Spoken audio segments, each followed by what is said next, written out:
Oke, assalamualaikum warahmatullahi wabarakatuh. Jumpa lagi ya bersama saya Kak Eka. Kita akan mempelajari elektrokimia ya, yang judulnya hukum Faraday. Nah, di hukum Faraday ini kita akan membicarakan hukum Faraday 1 dan hukum Faraday 2. Nah, hukum Faraday 1 itu seperti apa? Hukum Faraday 2 juga seperti apa? Yuk kita bahas saja ya. Nah, hukum Faraday 1. Nah, misalkan gini, ini ada sebuah larutannya. Karena hukum Faraday itu kan dia melibatkan yang namanya elektrolisis ya. Oke, misalkan ini sebuah garam ya. Garam kita masukkan ya. Kita beri arus listrik ya. Ini adalah materi elektrolisis. Oke. Nah, ketika kita beri positif dan negatif, nah apa yang terjadi di katoda ini? Oke. Nah, jadi kalau kita bicara hukum Faraday 1 itu adalah massa yang dihasilkan, yang terbentuk atau yang hilang dalam suatu elektroda selama proses elektrolisis berbanding lurus dengan muatan listrik yang digunakan. Nah, jadi ada hubungannya dengan muatan listrik. Nah, muatan listrik berarti itu kan mol elektron ya. Karena muatan listrik ini melibatkan reaksi kimia jadi mol elektron. Jadi 1 mol elektron atau 1 Faraday itu setara dengan 96500 kolom ya. Nah, ini dasar perhitungannya ya. Oke, jadi 1 mol elektron itu adalah muatan dibagi 96500 ya kan, atau muatan ini rumusnya adalah I kali T ya. I itu adalah kuat arus, T itu adalah waktu, time. Oke, misalkan kita lihat nih reaksinya. Nah, kalau kita lihat reaksi di katoda, dia akan terbentuk yang namanya endapan, ya. Nah, kalau misalkan ini larutan CuCl, nah berarti reaksi di katodanya itu adalah Cu2+ mendapatkan elektron, maka menghasilkan Cu. Dan ini Cu adalah endapan. Oke. Bagaimana kita mencari endapan? Yaitu berdasarkan dari mol elektron tersebut ya. Nah, jadi 1 mol elektron itu bisa juga digunakan rumus W logam dibagi AR logam per bilox ya. W logam ini berapa besar sih yang mengendap gitu. Ada hubungannya dengan mol elektron juga. Nah, jadi 1 mol elektron ya, tinggal kita masukin ya. Nah, di sini dari 2 persamaan ini kita masukkan ya. Nah, ini kan 1 mol elektron, kita ganti ya, ini persamaan yang ini kita masukkan, dan ini IT dari sini. Jadi 2 persamaan yang digabung jadi 1 persamaan. Oke, nah dari persamaan ini akan dihasilkan, jadi W itu adalah AR logam dibagi perubahan bilox ya, ini bilox dikali IT per 96500, gitu ya. Nah, dari persamaan soal yang di sini. Oke, didapatkanlah rumusnya seperti ini. Jadi berat Cu itu sama dengan AR logam dibagi perubahan bilox dikali I T dibagi 96500. Di mana perubahan biloxnya ini kan kita tahu ya, Cu itu 2+ menjadi 0. Berarti perubahan biloxnya berapa? 2 ya, dari +2 ke 0. Nah, ini rumusannya ya kalau kita mencari berat yang mengendap. Oke, jadi ini keterangan W itu adalah massa ya, sedangkan Q adalah muatan listrik atau kolom ya. Q itu adalah I kali T, I itu adalah kuat arus, satuannya ampere, T itu adalah waktu ya, time gitu, satuannya detik, F itu Faraday. Nah, ini 1 F itu 1 Faraday. Oke, kita masuk ke hukum Faraday 2. Nah, jadi hukum Faraday 2 ini adalah massa yang dihasilkan pada elektroda itu berbanding lurus dengan massa ekuivalen sebuah zat. Misalkan gini, ini di sini dasarnya ya, dasar hukum Faraday 2 itu, kalau hukum Faraday 1 itu dia umumnya melibatkan 1 larutan, tapi hukum Faraday 2 ini melibatkan 2 larutan ya, yang disusun berdasarkan seri ya. Ini seri. Oke, misalkan di sini CuSO4. Nah, dia terion menjadi Cu2+ ditambah SO4-2. Oke, misalkan di sini ada Ag2SO4 ya, terion maka menjadi Ag+ ditambah SO4-2.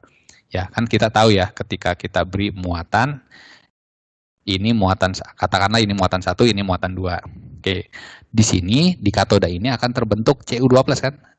Cu2+ akan terbentuk Cu. Nah, di sini Cu2+ terbentuk sebuah Cu yang tadi.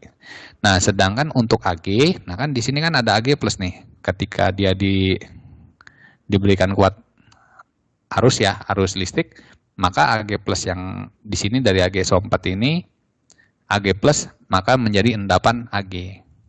Nah, ini reaksinya seperti ini ya, yang mengendap ini Cu2+ mendapatkan elektron maka menjadi Cu. Nah, sedangkan yang kuning ini Ag+ nih harusnya ya, Ag+ mendapatkan elektron menjadi Ag. Nah, bagaimana kita mencari endapan Cu sama Ag ya? Kita langsung aja ya kalau masuk ke hukum Faraday 2. Nah, di mana muatan 1 itu sama dengan muatan 2 ya, karena disusun berdasarkan seri ya. Ini dasarnya Q1 sama dengan Q2. Oke, jadi Q1 itu sama dengan mol elektron kali 96500 sama dengan mol elektron 96500 ya. Ini mol elektron di 1, ini mol elektron di 2. Nah, ini bisa dicoret ya. Nah, jadi mol elektron sama dengan mol elektron. Nah, ini di sini ya tadi ya rumusnya mol elektron itu W logam dibagi air logam per bilox. Nah, ini setelah dipindahin ke atas ya, perubahan bilox logamnya dipindahin ke atas, jadi rumusnya seperti ini. Oke, kan W logam dibagi AR logam jatuhnya apa? Mol ya, mol itu sama dengan kan berat dibagi AR ya. Nah, jadi W logam dibagi AR logam itu sama dengan mol logam. Katakanlah ini yang biru ini yang pertama, kondisi yang pertama, sedangkan kuning ini yang kondisi yang kedua. Ya, jadi persamaannya seperti ini. Oke, ini rumus dari Faraday 2 karena melibatkan apa? Melibatkan dua larutan. Kalau Faraday 1 kan melibatkan satu larutan. Oke, ini ada soal kayak gini ya. Nah, ini juga ada soal kayak gini. Nah, kira-kira jawabannya apa nih? Saya kasih waktu untuk melihat ya, kira-kira aja ya. Oke, langsung aja ya kita bahas.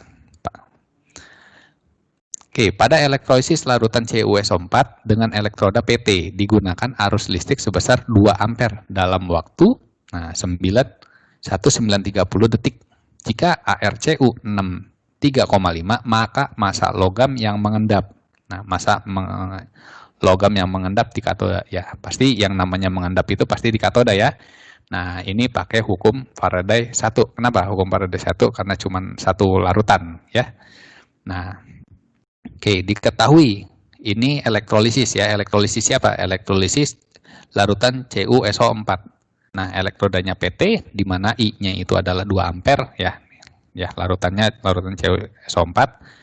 Nah, terus elektrodanya PT, nah terus 2 ampere ya. Nah, di mana waktunya itu 1930 detik ya. ARCU-nya ini 63,5. Oke, langsung aja yang ditanya apa? Yang ditanya massa Cu yang terbentuk di katoda. Nah, masih ingat kan ya reaksi elektrolisis ya? Oke. Nah, kan di sini CuSO4 diuraikan menjadi Cu2+ ditambah SO4 min 2. Nah, jadi kalau di katoda itu yang kita ambil adalah Cu2+-nya ya. Nah, ketika Cu2+ mendapatkan elektron maka menghasilkan Cu. Nah, sedangkan ini nggak perlu ya, karena kita bicaranya di katoda saja. Nah, jadi rumusnya apa? WCU sama dengan ARCU dibagi perubahan bilox dikali I dikali T dibagi 96500. Gitu ya. Nah, tinggal dimasukin aja. Nah, ini ARCU-nya ya, dilihat dari diketahui, jadi 63,5 dibagi 2. Terus dikali 2 dikali 1930 dibagi 96500. Oke. Jadi jawabannya adalah berat Cu sama dengan 1,27 gram. Oke. Jadi jawabannya C ya. Oh, jawabannya A. Jawabannya A ya, kalau yang C itu kan 12,7 ya. Jadi 1,27. Oke, langsung aja yang nomor 2 tadi ya. Nah, di sini pada elektrolisis larutan Na2SO4 encer ya. Oke, diketahui apa? Elektrolisis larutan Na2SO4. Jumlah Faraday atau mol elektron sama dengan 0,25, elektroda dianggap inert. Nah, Kenapa dianggap inert? Karena nggak ditulis ya. Biasanya kalau nggak ditulis itu dianggap inert. Oke. Ya, kita tahu ya, nih larutan Na2SO4, elektrolisisnya encer. Nah, terus arus listriknya berapa? 0,25, berarti mol elektronnya itu sama dengan 0,25 Faraday. Yang ditanya adalah volume gas O2 yang terbentuk ya, nih. Volume gas O2 yang terbentuk. Oke, kita langsung aja ya reaksi elektrolisisnya ya, masih ingat kan? Nah, Na2SO4 itu dia terurai menjadi 2Na+ ditambah SO4-2. Oke.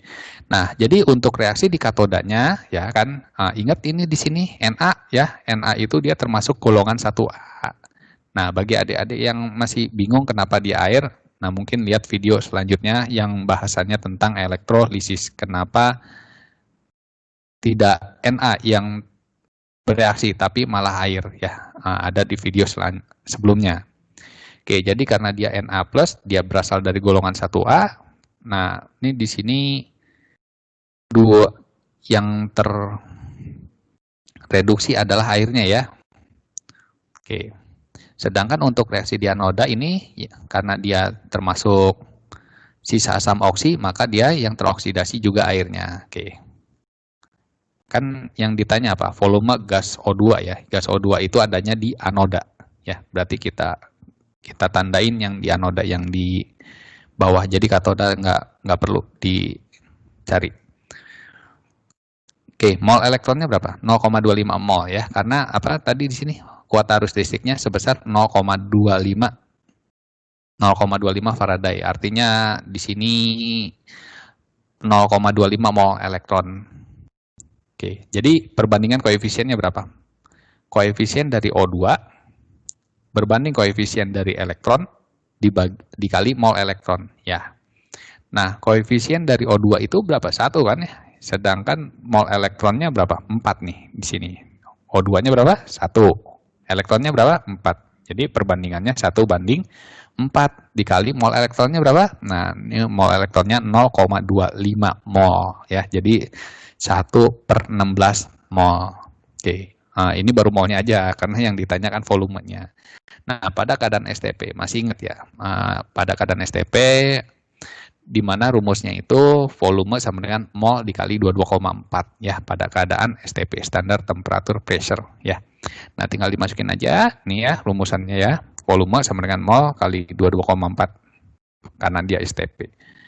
Nah, jadi 1/16 dikali 22,4 sama dengan 1,4 liter. Jadi jawabannya apa?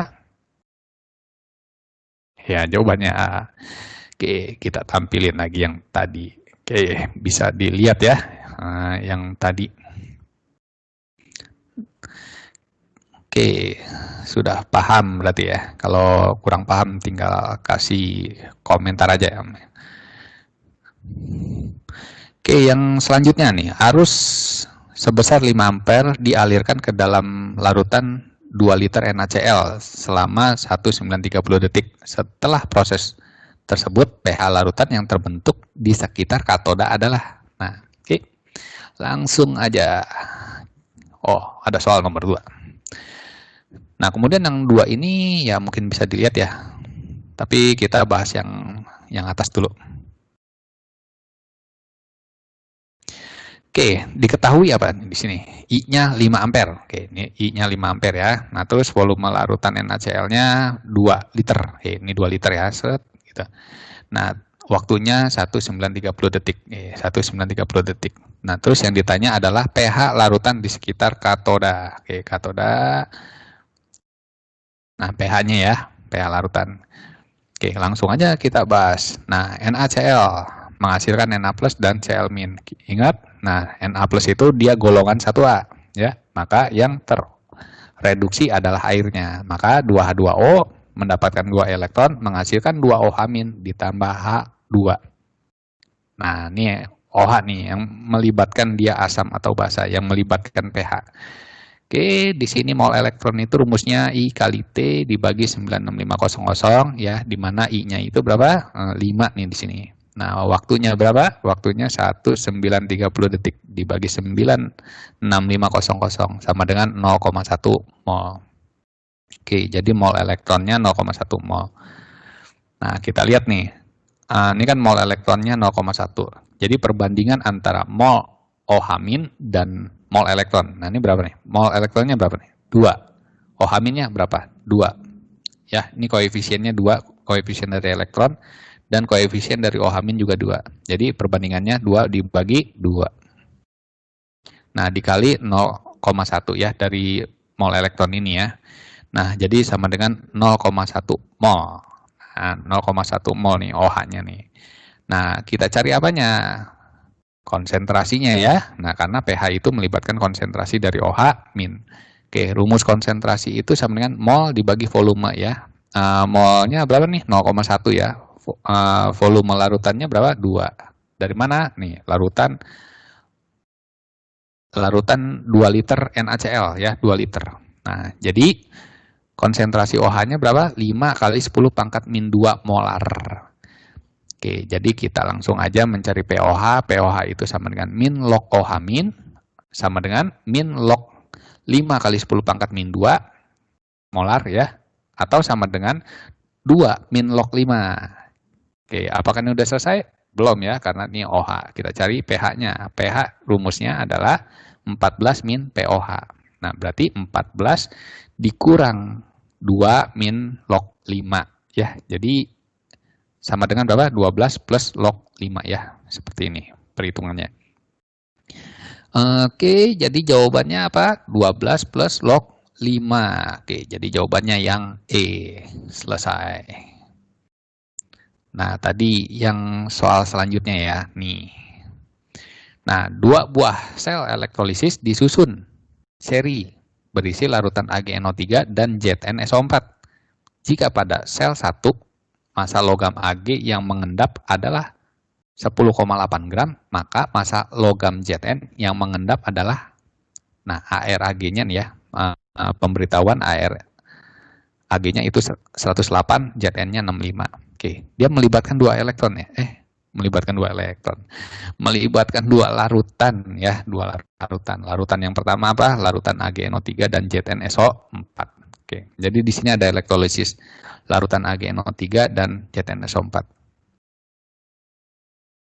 Oke, set. Berarti karena ada 2 larutannya pakai Faraday 2. Oke, berat Ag-nya ini sama dengan 10,8 ini ya. ARAG-nya sama Z-nya 108, ARZN-nya itu 65. Langsung aja kita bahas ya. Kan yang ditanya massa logam Zn-nya.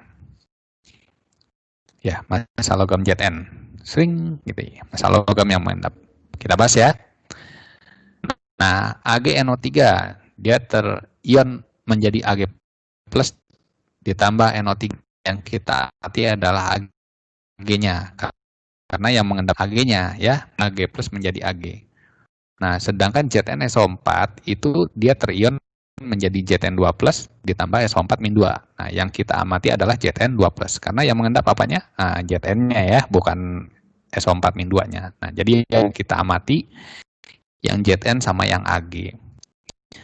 Oke, kita cari mol Ag. Mol Ag itu sama dengan per AR ya. Beratnya berapa nih? Wah, beratnya 10,8 gram ya. Jadi 10,8 dibagi 108, 0,1. Nah, terus berdasarkan hukum Faraday 2. Nah, ini rumusannya ya. Jadi mol Ag dikali perubahan bilox Ag sama dengan mol Zn dikali perubahan bilox Zn. Nah, ini rumusnya. Nah, tinggal dimasukin aja. Berarti 0,1 dikali 1. Loh, 1 dari mana? Nah, bilox Ag-nya berapa nih? Plus 1 ya. Ag-nya plus 1. Maka perubahan biloxnya dia plus 1. Sedangkan Zn, nah ini 2. 2 dari mana nih? Nah, ini Zn berapa nih? Zn 2 plus ya? Iya, karena dia 2 plus, berarti perubahan biloxnya jadi plus 2. Ini adalah biloxnya, yang dimasukin biloxnya. Oke, jadi mol Zn-nya berapa? Jadi mol Zn-nya 0,1 dibagi 2. Sama dengan 0,05 mol. Apakah udah selesai? Oh, ternyata belum, karena kita cari masanya ya. Nah, rumus massa apa? Massa Zn sama dengan mol dikali AR Zn. Molnya ini 0,05 dikali 65. Jadi jawabannya adalah 3,25 gram. Oke, jadi jawabannya yang A. Oke. Pemberitahuan aja ya. Nah, ini di sini kita pakai hukum Faraday 2. Ya, karena apa? Hukum Faraday 2 karena dia melibatkan dua larutan. Jadi rumusan dari hukum Faraday 2. Oke, ini yang sebelumnya tadi ya yang kita bahas. Nah, ini sudah dilihat. Kita lanjut saja lagi ke soal selanjutnya. Oke. Arus listrik dialirkan ke dalam larutan AgNO3 dan mengendap 3,24 gram Ag pada katoda ya. Ya, mengendap pada katoda. Nah, bila arus listrik yang dialirkan ke dalam larutan X2SO4 3 kali, maka akan mengendap 810 mg logam X. Nah, yang ditanya apa? AR logam X adalah. Nah, ini pemberitahuannya aja ya, AR Ag itu sama dengan 108. Oke, diketahui apa aja nih elektrolisis larutan AgNO3. Ya, AgNO3. Nah, terus ada X2SO4 3 kali. Nah, ini ya. Nah, terus dia mengendap, AgNO3-nya mengendap pada 3,24 gram. Oke, jadi endapan Ag 3,24 gram. Nah, terus di sini X2SO4 ya, elektrolisis X2SO4 3 kali ya. Nah, dia mengendap berarti yang ini 810 mg ini dia miliknya si X2SO4 3 kali ya. Berarti yang berat logam X-nya ya. Nah, di sini 0,81 kenapa nih? Karena di sini miligram ya. Miligram diubah jadi gram ya, karena di sini gram maka di sini juga harus gram. Ya kan gram itu kan emang mol ya. Apa namanya gram? Dalam mol itu kan gram. Nah, terus ditanyakan apa? ARX. Oke. Langsung aja kita pembahasannya ya, AgNO3 terion menjadi Ag plus ditambah NO3 min. Nah, sedangkan X2SO4 itu dia menjadi 2X3 plus ditambah SO4 min 2. Ya, yang kita amati yang kuningnya aja ya. Ya, karena yang mengendap yang kuningnya aja nih Ag plus dan logam X-nya nih. Kita nggak tahu logam X-nya itu logam apa. Kita cari. Nah, berarti kita cari mol Ag-nya. Mol Ag itu sama dengan berat per AR ya. Nah, berarti di sini berapa nih? Berat Ag-nya 3,24 dibagi 108 ya. Jadi mol Ag-nya 0,03 mol. Oke, berdasarkan hukum Faraday 2 ya. Kenapa hukum Faraday 2? Ayo. Karena di sini melibatkan dua larutan ya. Larutan yang pertama AgNO3 dan SO4 3 kali. Ini rumusannya ya. Nah, tinggal dimasukin aja ya di sini mol Ag-nya berapa? 0,03. Bilox Ag-nya berapa? 1 ya nih. Di sini Ag plus nih. Ag plus berapa? Plus 1. Berarti biloxnya plus 1 atau 1. Nah, di sini ada mol X. Bilox X-nya berapa nih? 2X 3 plus. Nah, bilox X-nya ya 3 plus. Jadi perubahan biloxnya 3. Nah, jadi mol X-nya berapa? 0,03 dibagi 3 sama dengan 0,01. Nah, kita cari apanya nih? AR. AR kan rumusnya kan berat. Berat dibagi mol ya. Berat X dibagi mol X. Nah, berat X-nya itu sama dengan berapa nih? 810 ya, miligram nih. Diubah jadi gram itu 0,81. Dibagi molnya berapa? 0,01. Jadi 0,81 gram dibagi 0,01 ya mol X-nya. Jadi di sini AR X-nya itu sama dengan 81. Oke, jadi jawabannya apa? Jawabannya yang E. Oke, itu saja tentang hukum Faraday 2. Terima kasih. Assalamualaikum warahmatullahi wabarakatuh.